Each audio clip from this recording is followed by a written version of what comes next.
Bismillahirrahmanirrahim. Assalamualaikum warahmatullahi wabarakatuh. Alhamdulillahirrahman. Allamal Qur'an. Khalaqal insan. Allamahul bayan. Subhanaka la ilma lana illa ma 'allamtana. Innaka antal alimul hakim.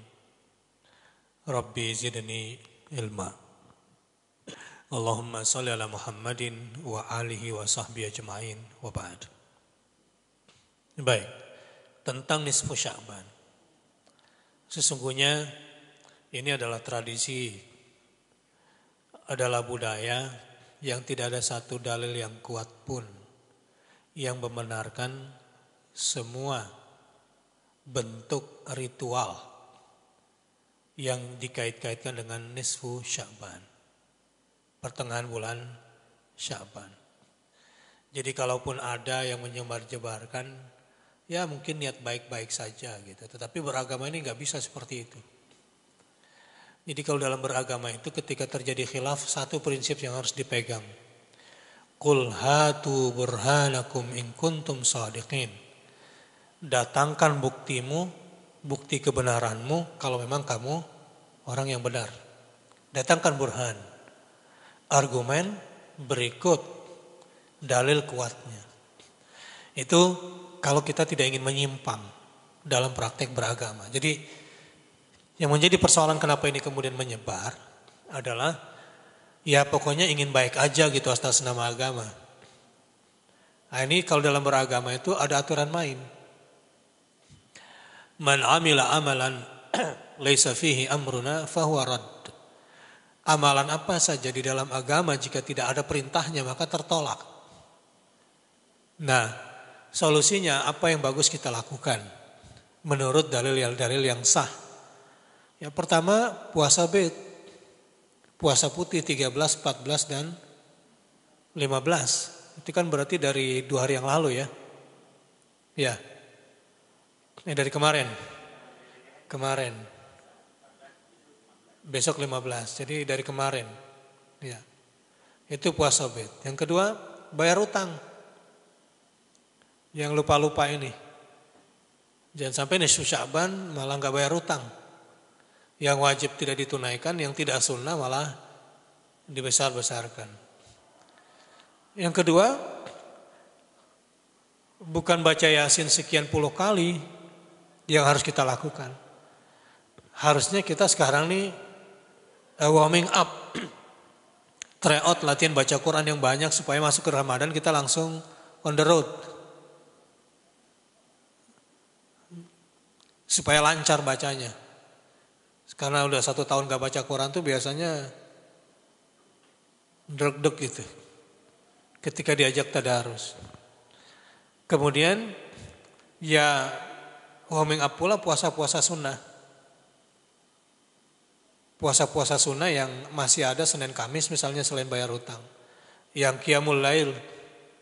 Yang pokoknya enggak ada yang namanya baca Yasin harus sekian, minum air Yasin pula, kemudian sholat tasbih, sholat secara khusus, tidak ada anjuran itu.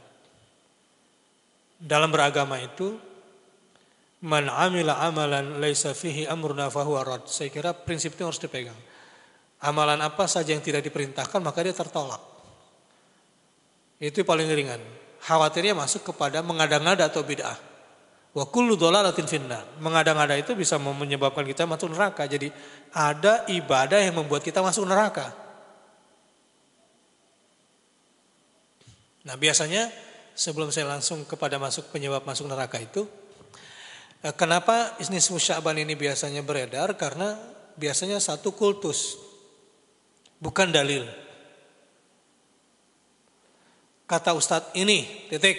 Sudah. Nah, kultus dan fanatisme kelompok ini yang membuat orang tertutup sehingga tidak bisa melihat kebenaran dari tempat lain. Ini penyebabnya Pak. Kenapa ini beredar di Indonesia?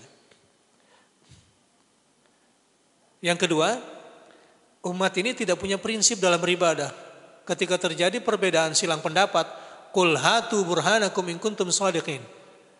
Datangkan argumen kebenaranmu kalau kamu memang benar. Saya tunduk kalau memang ada kebenarannya. Mana ayatnya, mana hadisnya, mana contoh dari sahabatnya kalaupun tidak ada hadis. Ada nggak sahabat yang melakukan ini? Yang dibenarkan oleh Rasulullah SAW.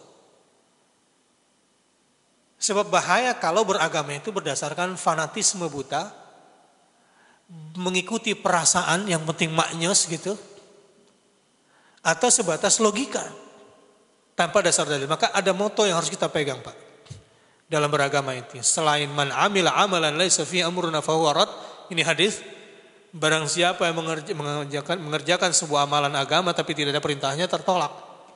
Maka dalam beragama itu lakukan yang diperintahkan saja. Enggak usah kerjakan yang tidak diperintahkan. Jangan bebani diri kita dengan sesuatu yang tidak diperintahkan itu dalam agama. Kecuali makan. Makan semuanya. Jadi yang perlu dihafalkan yang haram saja. Kita tidak usah memikirkan berapa yang halal. Enggak cukup memori kita ini. Ingat yang diharamkan saja kalau makanan. Tapi kalau ibadah yang mesti diingat adalah yang diperintahkan saja. Dan tidak usah bingung dengan hal-hal yang tidak diperintahkan. Dan kedua, rumusan yang kedua adalah Qul hatu burhanakum in kuntum shadiqin. Yang pertama hadis, yang kedua ayat. Kalau masih terjadi selang pendapat, datangkan bukti kebenaranmu. Mana argumennya? Nah, ini dua prinsip yang membuat kita selamat dari aliran sesat. Ini dua prinsip membuat kita selamat dari bid'ah. Ini dua prinsip yang membuat kita kemudian selamat dari pertentangan-pertentangan yang tidak perlu. Saya kira itu, Pak. Saya sudah jelaskan, termasuk kenapa ini bisa beredar di masyarakat. Karena kadang-kadang Bapak Ibu juga bingung, ini kan kiai ini yang melakukannya. Nah, itu bukan jaminan. Ulama besar, tapi kan bukan bidang dia, barangkali dia belum tahu dalil itu. Mungkin ya, saya tidak ingin mengecilkan, tetapi ini kan sudah masalah umum ini.